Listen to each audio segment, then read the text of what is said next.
visions. Take it away. Thanks, Stephen. I am an alcoholic and my name is Jason. Good evening, AA family. It's good to be with you here tonight.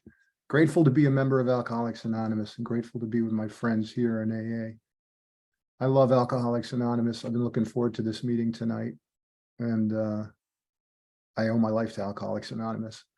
I was just actually setting up to get into the meeting, and my wife and daughter knew that I was speaking tonight, and my wife and daughter are out to a basketball game coming home anytime soon. And that's one of the spoils of Alcoholics Anonymous, is having a loving family and being in a loving family. And that's something I never could have imagined when I first got sober or before getting sober. So it's good to be with everyone tonight. I love this meeting. I love making new friends in Alcoholics Anonymous.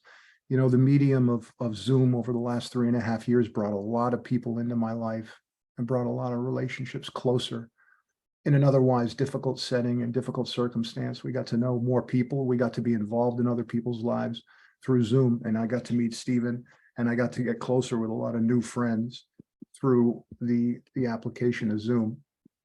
So I am grateful to be here with you tonight, and grateful to see some friends from Boca, and grateful to see new friends. And the recovery story is wonderful. I look at this screen and I see the guys that I've run with for the last several years, and the ladies. And I'm looking at the guys specifically that I know for many, many years that helped transform my life. And the relationships with them continue to save my life. So Alcoholics Anonymous gave me not only the ability and a found resource to get sober, which I never imagined possible, but it gave me the opportunity to live life, an unimaginable life. And I just want to start with this. I was reading a little bit today, something that I really love. And when we're approached with the program as solution, when we first come to Alcoholics Anonymous and we can't stop drinking, I know that the bleeding wouldn't stop. When I stopped drinking, I couldn't stay stopped. And I remember that in the big book, it gives us an outline for a program of action, which is outlined in how it works, and where it says, here are the steps we took, which are suggested as a program of recovery. Very straightforward, that were given to me by a sponsor. But I was reading this today and I was thinking, isn't it interesting that 15 years later, after our co-founder has some experience and he's living for a while, he writes the 12 and 12, publishes and writes and publishes the 12 and 12, where it says AA's 12 steps are a group of principles, spiritual in their nature, which if practiced as a way of life, can expel the obsession to drink and enable the sufferer to become happily and usefully whole. And isn't that a great story and a great message after being around AA for a while? Because life presents itself. And, you know, in talking about working with others and enjoying a society grow up among you, you'll be able to work and meet other people all over the world that are recovering alcoholics. We've been given a gift by Alcoholics Anonymous. I've been given a gift, and I continue to enjoy sharing that gift in every way. I'm from a Greek family north of Boston. I was born in Lowell, Massachusetts, into a Greek family on both sides. That's right. There's going to be editing tonight. I don't think there'll be anything too bad. And I was raised in a town called Chelmsford next to Lowell. And you want to know one of the miracles of Alcoholics Anonymous is tonight here with me is a dear friend that grew up right next to me, that I met in Alcoholics Anonymous, that didn't even know me, and I didn't even know him until we got down into AA. And our fathers went to high school together. That's one of the beautiful stories of Alcoholics Anonymous, the relationships you make here. He's here tonight. And we used to run together in recovery. We used to go on long runs together. One of the things that we were allowed to do, and we'd say prayers together in the morning. And he used to affectionately say, pick them up, pick up your feet because you're dragging. Pick them up. So that's an inside joke. I was raised in a Greek family, and we at an early age, I will tell you, at an early age, the party was beginning on Friday morning. In a Greek family, alcohol was used as the social elixir. It was an elixir for relationships. It was a relationship joining people together. It would help people soothe their nerves. There were a lot of ill feelings going on and superstition in the house, which is very normal for a Greek family. A lot of loud conversations, a beautiful celebration, a lot of love. A lot of love. I had a beautiful mom, a beautiful dad, both Greek, my mom married my dad in Greece, and they came here to the States in 59. I have an older brother, Alex, who's a wonderful older brother, 7 years older, who I'm in relationship with now, but was estranged because of my drinking as a kid. Alex and I grew up in a beautiful home. Everything was provided for. Everything was taken care of. I remember alcohol, as I said, was an instrument that began on Friday morning when my Uncle Sam would come over. Uncle Sam owned a metropolitan market, and he was a butcher and he owned a Greek market. And he would come over and they would drink cognac with orange juice starting on Friday morning. And the party would start, and I know the mixture. By the end of the day, we saw some funny dealings going on in the house. And I remember that attracted me. My dad was an MD, and they used to play poker sometimes on Friday night. Some of the guys would come over and play poker. And I remember escaping downstairs, maybe to swipe a couple of glasses of leftover scotch and kind of finish off the glasses. But I especially remember a lot of the growing up and the mentality of being in a family that was very loving, very protective, and not really understanding my actions. From a young age, I was an individualist. From a young age, I was a defiant little kid. I didn't get along really well in school. I was defiant.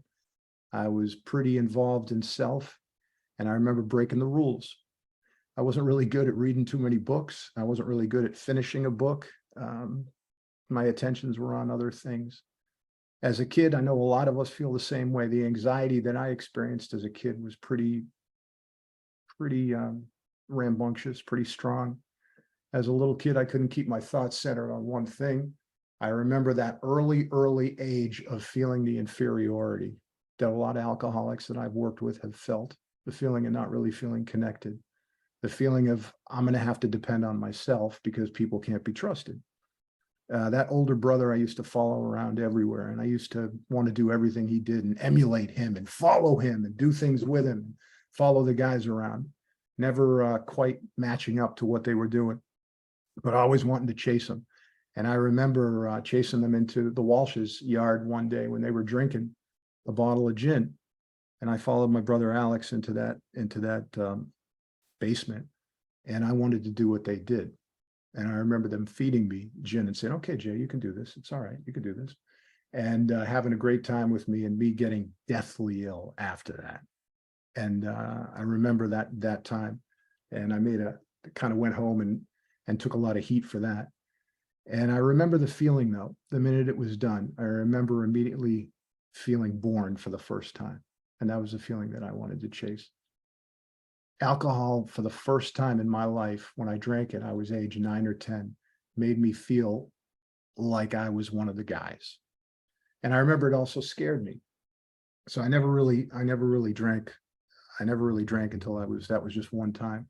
When I was about 14, I was going off to prep school.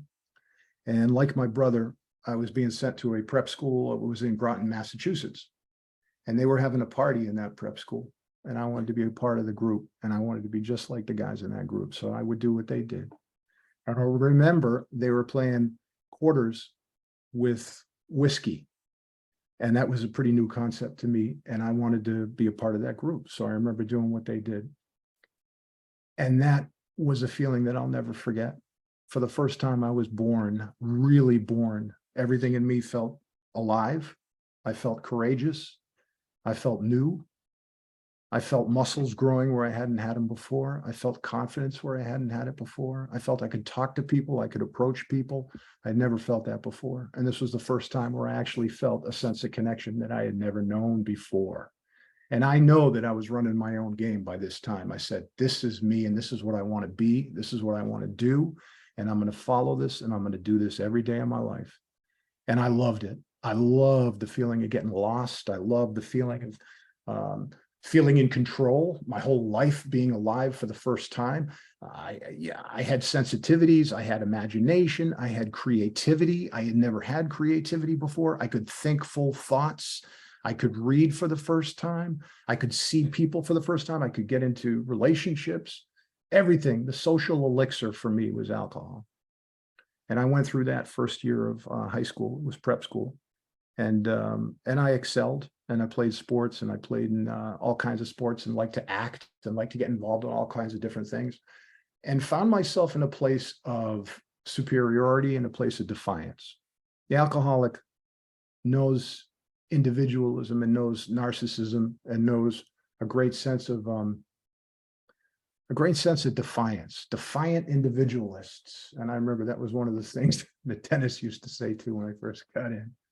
But it's also something that was also said by some of the early doctors that Bill Wilson, our co-founder, would write about.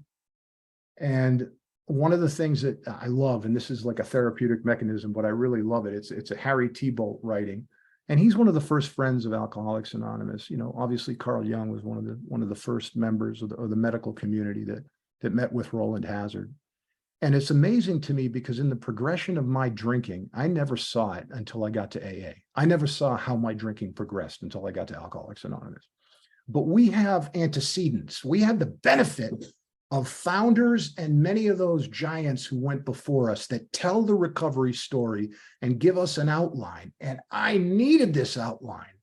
I never took hold of an outline as a kid. I never took hold of directions as a kid. They weren't good. I was too good for them. But the truth is, I was inferior to them. The truth is, I couldn't meet you face to face. The truth is, I felt so odd, awkward, and strange and alienated from the human race that I had to drink. And drink took me eventually, but I didn't see the progression until I got into AA. So Bill, one of the first psychiatrists and friends of Alcoholics Anonymous after Carl Jung, was Harry Tiebout some years later. And he wrote some really interesting stuff that I really, really, really attract to. He talked about we are narcissistic. Alcoholics are narcissistic and individualist. Feelings of omnipotence, grandiosity, and defiant individuality. So, I mean, and I love those words. You know, I love to enjoy words because that's the alcoholic in me. That's the man with alcohol. That's the man without alcohol. Before the progression happened, I was an individualist. Feelings of omnipotence, feelings of separation, great superiority. I dreamed to do great things. I had imagination to do great things. And he goes on to say, narcissistic individualist, and really a loneliness for a sense of God, and a loneliness for a sense of people. And I never known that. I thought I mistook defiance and individualist for independence. I was hardwired in that way not to trust anybody. So I developed some faulty dependencies. And I learned at an early age, I learned this in Alcoholics Anonymous, I learned in an early age how to monopolize, manipulate, and get the things from people that I wanted to be taken care of. And that's my truth. And I learned very well how to hone those skills, how to manipulate, how to create dependencies on other people so that they would take care of me financially and emotionally. All of this while I thought I was independent, and I really wasn't. And so that kind of story really fits me. So I'm really a big fan of learning about the progression of my drinking, and I wasn't able to see that until I got to AA. My drinking crossed the line not until 1985. I kept drinking in that junior year. I kept drinking in that senior year, and I didn't think it was a problem for me. I would wake up and started waking up in hangovers on the football field, started driving into Boston, stole a car, wound up in the combat zone, occasionally would wind up on a subway in a blackout, one time on my face. After drinking for 2 days, I woke up on a blackout on a subway car on the Green Line. Chris, you remember the Green Line? When you wake up on a subway and you got one shoe left, it's probably a good idea something's wrong. If you wake up and you have no shoes on, then you're a hippie and you're cool. If you got one shoe on, throw it away because you look like, you know, that's what the old timers used to say to me. If you got one shoe on, throw it away. You look like a bum. So maybe there was a problem. I'd wake up in the combat zone. I'd wake up on the T, and I was quickly kicked out of that senior year of high school. I left that senior year. And my parents would take me for a short period of time until they wised up. Beautiful parents, beautiful parents. I remember they sent me to a psychiatrist for the first time, and that was probably 1984. And I remember seeing that psychiatrist, and we didn't address my drinking. We addressed the mental card. And he was a wonderful guy. Nothing wrong with beautiful psychiatry. AA has a lot of friends in medicine, psychiatry, and science. But I remember that never really mentioned AA. I would move into Boston with my friends who were moving on to college. and the drinking began to progress. To watch the sign and the need for alcohol grow is in retrospect, and we look back at the way we drank. I drank out of need, and I began to drink for sufficiency, and I began to drink so I could create and maintain the illusion that I was self-reliant and that I was independent. But I remember crossing the line because I lost the power of choice. And I remember it. I remember the day, or approximately, but there was the time when later in 1980, or beginning of 1985, I think it was, when Krista McAuliffe went into space in the NASA, and the teacher went into space, remember, and it exploded in space. I remember that day specifically because I rolled out of bed and I was pretty bad off, and I don't remember where I'd been the night before. And I rolled onto my knees and I said a prayer for the first time, and said a prayer knowing that I couldn't stop drinking. And I remember that day, and I said a prayer.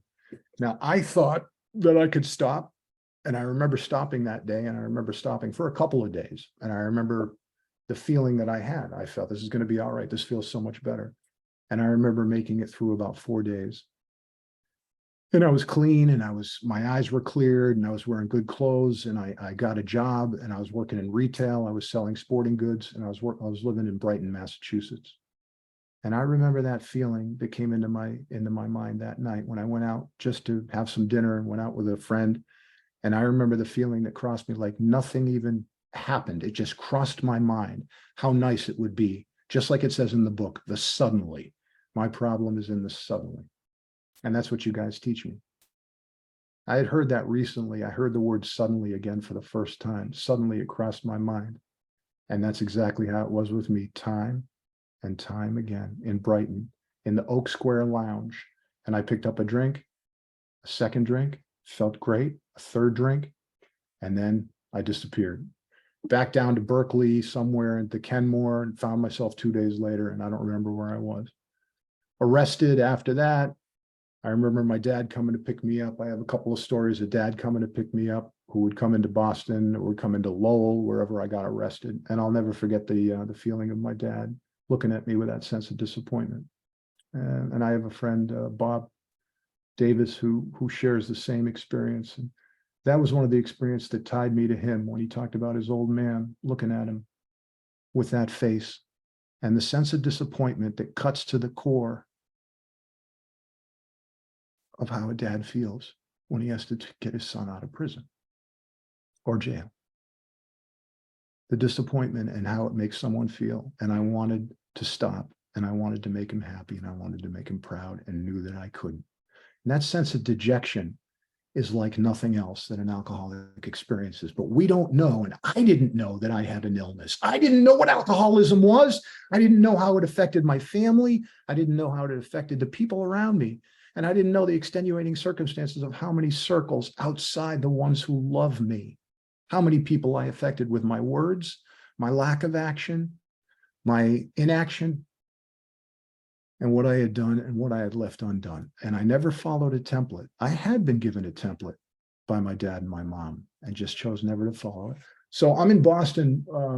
The 2 next years that were in Brighton, I couldn't afford to live after about 18, 19 months. I couldn't afford to live there. So I remember moving to the basement. The basement was a place I could live, and I became a cave dweller in between relationships until I could get myself into another relationship with a lady who would take my outsides. The outsides were dressed up to overcome the insides.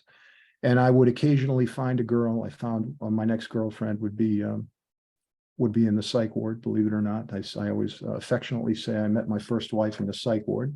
But that was my first visit to a place called McLean Hospital. By the way, this is one of our favorites. Is my dad had graduated from an Ivy League college, and he graduated pre-med. And he had high hopes for me and my brother, and that's for sure. And I can't say I dropped out of high school, and I never returned. I returned for 1 semester to Berklee College of Music, and went to Berklee College of Music for a while. But then I dropped out. That was a pretty ugly scene.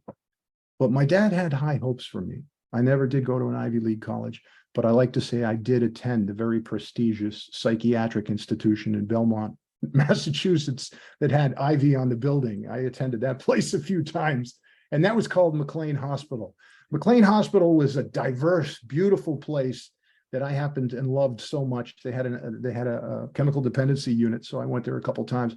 I went to the chemical dependency unit. I even spent a little time on the psychiatric ward. And that's where I had my first experience with a doctor who was humble and was a little bit like the Carl Jung experience. And I love to refer to Roland Hazard going to Carl Jung because I remember that guy looked like Winston Churchill.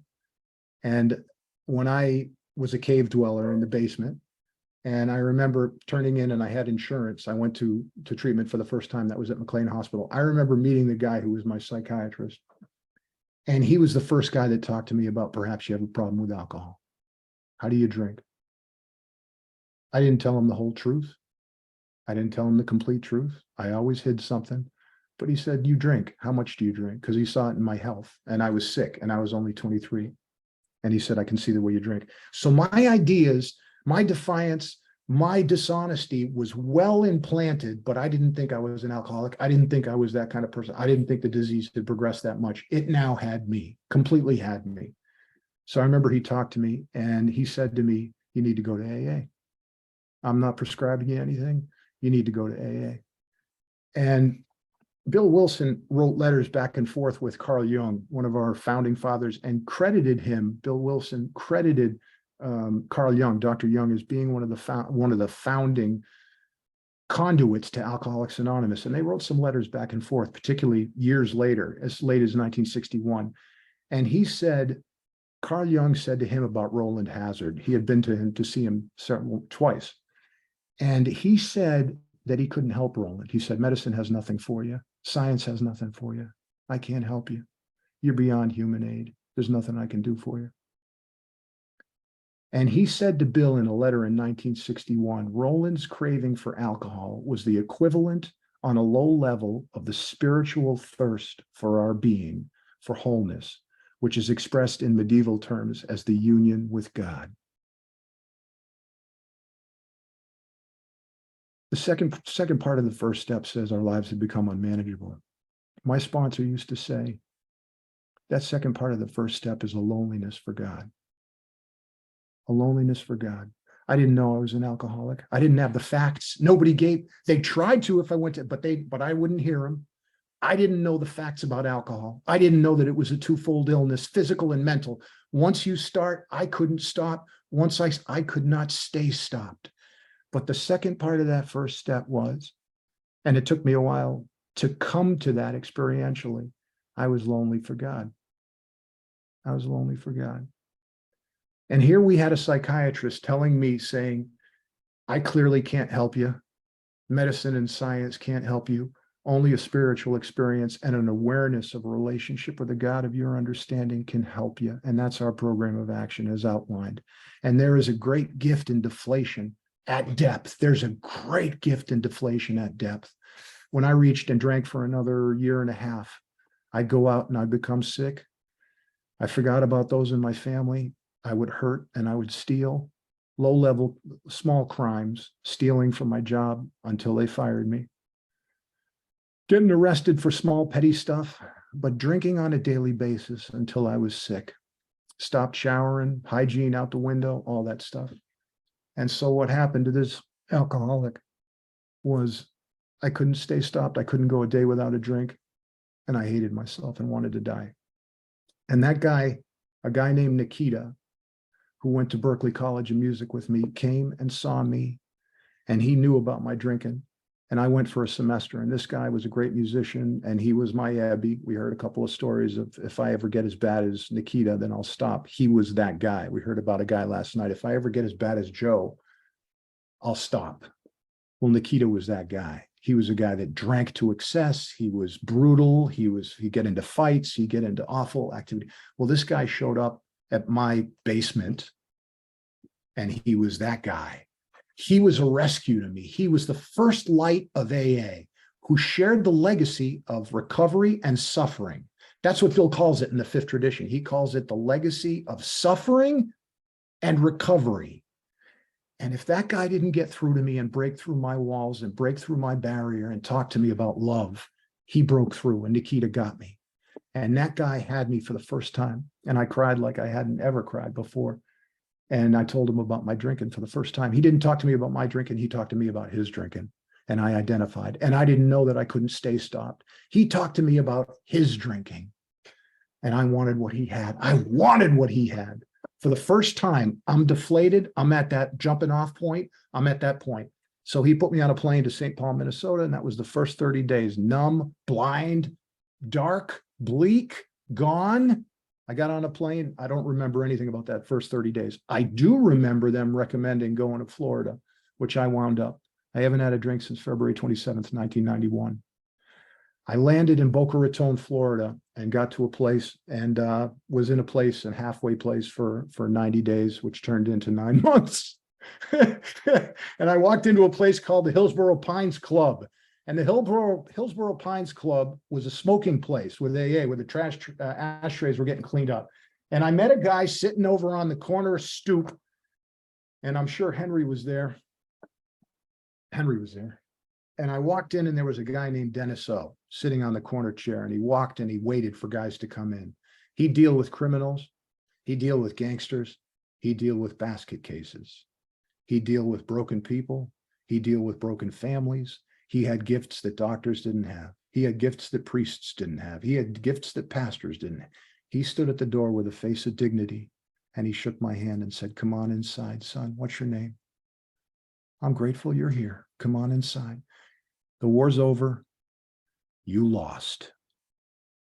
With dignity and grace, with understanding and eyes that would pierce through you. And he had the concepts and the ideas and understanding what it was to stay stopped. That alcoholics can't stay stopped unless they ask for help and unless they're separated from alcohol and begin to work a program of action. And it's the program of action that brought me back to life. The 12 steps, which were once 6 principles and precepts of the Oxford group, became 12 steps. And they began the Oxford group with those steps and those principles. They weren't steps, they were tenets, and it was complete deflation. And I just want to mention this because it's experiential. It wasn't intellectual. Complete deflation is the fertile ground for recovery. Complete deflation and surrender is fertile ground for new principles, new ideas, new concepts. Surrender, dependence on God, a moral inventory, confession, and then restitution. And then I commit myself to working with others. So when I was dead and I wanted this, I avidly sought what my sponsor told me. Dennis put me onto another guy. That guy put me onto another guy because he didn't want to deal with me. And I eventually worked with a guy who led me through the steps. I was teachable and led like a sheep, where I was blind and put my hand in his because I wanted what he had. On page 29 in the 12 and 12, it says the intellectually self-sufficient man and woman, and talks about the self-sufficient man and woman. I had to open myself to new ideas. I had to open myself to new attitudes. I had to open myself to new emotions through action. And this is a program of action. We used to cynically dissect, it says on page 31 in the 12 and 12, we used to cynically dissect spiritual beliefs and practices when we might have observed that many spiritually minded persons of all races, colors, and creeds were demonstrating a degree of stability, happiness, and usefulness, which we should have sought ourselves. For me to practice, these things are foreign to me: stability, happiness, and usefulness. For me to gain these things, I have to start walking through the door of recovery and practice the first thing that it talks about, and that's willingness. The bedrock of my recovery is complete admission that came through deflation, and Dennis O helped me, and he held my hand with that. He said, "How are things working out your way, wise guy?" Henry loves that and laughs. Jay loves that. We talk about that. How did things work out your way, wise guy? It was so penetrating because he knew, and I knew, that my way didn't work anymore and that I was out of moves. I wanted what he had, so I had to do what he did. So my sponsor took me through that step, and I believed ultimately, without knowing, where the courage would come from, where the strength would come from, where the compliance would come from, but I believed in him, my sponsor. So we took that third step together with my sponsor, and that was the first time I held another man's hand and prayed and believed in the dignity and believed in the transformative power of his God. God works. God works through other people, man. He works through other people. The defects I saw for the first time by doing a fourth step I had never seen in my whole life. I'd never seen in my whole life how these things have dominated me. Imagine this coming through an AA, through another person. A person can tell you where they come from. How are they equipped with that? How was this guy equipped to tell me that I was monopolizing other people's time? Bill talks about the root and the branch. There's a branch and there's a root. I love that dialogue because my branch, I didn't know about. The sponsor pointed that out. The branch was that I was too dependent on other people financially and emotionally. I took people hostage financially and emotionally. That wasn't the root. The root was I had never tried. I felt too inferior, and I had never tried or worked hard enough to provide for myself with the gifts that God had given me. And the proper order of life is in step 5. Committed to God, to ourselves, and to another human being. There's a design for living. Sponsor had to show me that, a design for living. There's a power that's real, and this sponsor had it. So truly trudging through a tunnel, my sponsor pointed out these things that I had never known before. He would direct my thinking, this newfound friend. My thoughts and actions had been dominated by fear my whole life and by defiance. I had to start practicing new principles, new integrities, new plans, and my sponsor was going to outline them for me. This was our course. And it says in the big book, I think on page, this was our course, page 66 in the 4th step discussion. This was our course. We're no longer going to be dominated by what we think of others, but we're going to go back and begin the healing process and the bridge back to relationships with those in our lives. Then we're going to go out and carry this message to others.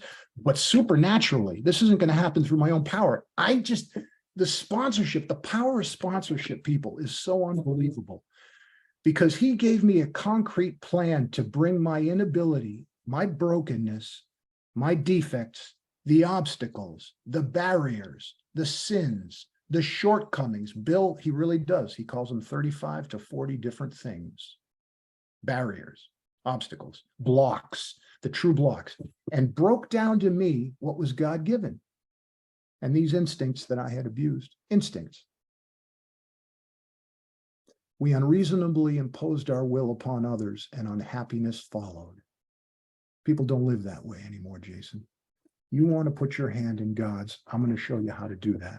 He gave me that, and we took that 5th step together. And for the first time, I was on a new road, and I was on a new footing, and I started living life the way you people live life.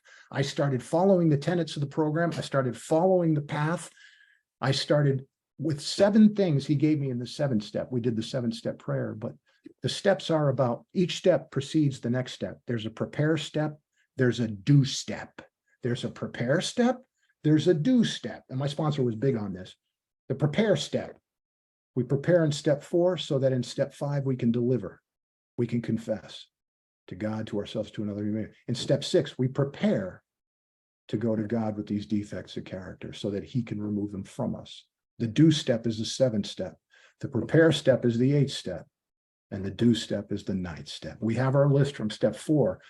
But for me to truly go back and ask God to remove these obstacles from me so that I can forgive, I need to do some things in the contract that I made with him, as my friend Bob likes to say, in step 3 with my sponsor. I said step 3, now I have to come through with it.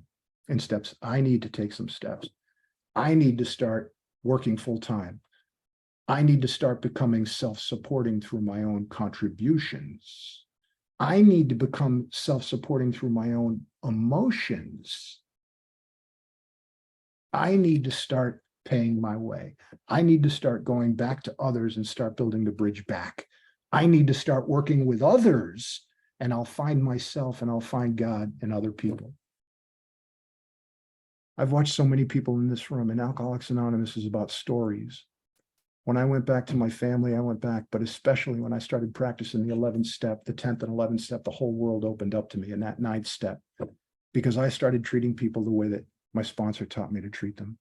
My sponsor had now placed my hand firmly in the power of God, and I now had a revealing moment where God came to me over a few experiences. I had some big experiences.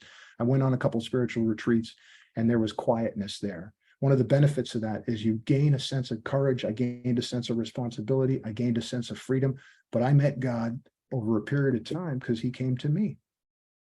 Another thing my friend likes to say is if you work the steps, you will be contacted. I was contacted in my heart. My heart changed my emotions changed my mind, but my actions had to precede that after I made a decision. So my actions were on new footing. I started working with other people. That's the animation of Alcoholics Anonymous, working with other people, loving on other people, giving to other people, getting involved in relationships. I got involved in my home group. I've been a member of that home group, Romance and Finance, since 1991. And that group was Dennis and Frankie and Henry and Bill McConnell. And Bob came and joined us, and Sandy and Tommy Tomatoes and Tommy Laratro and Georgie Capgun and Bobby Wheels. And I was put in. You become a part of a family in Alcoholics Anonymous where your relationships become the greatest things. We stood by beds. I watched Dennis stand by hospital beds. I now stand by hospital beds. We go to bar mitzvahs. We go to baptisms. The guy at my home group was at my daughter's baptism. We're at every place. We meet people all over the place. We started working with guys. I worked with a guy named Just Joe, who's 19 years sober. He said, I used to live in a duplex. He lived between two dumpsters. Joe was a chain-smoking alcoholic, and he was the furthest person from who I was like. And Frankie said, you're going to work with Joe. You're going to work, come here, Joe, you're going to work with Jason. They said, I'm not going to work with, he's got nothing in common with me. It was the most alien feeling for both of us. I worked with Joe. We went through the book together. God gave me the grace to do that. He puts alcoholics together, women with women.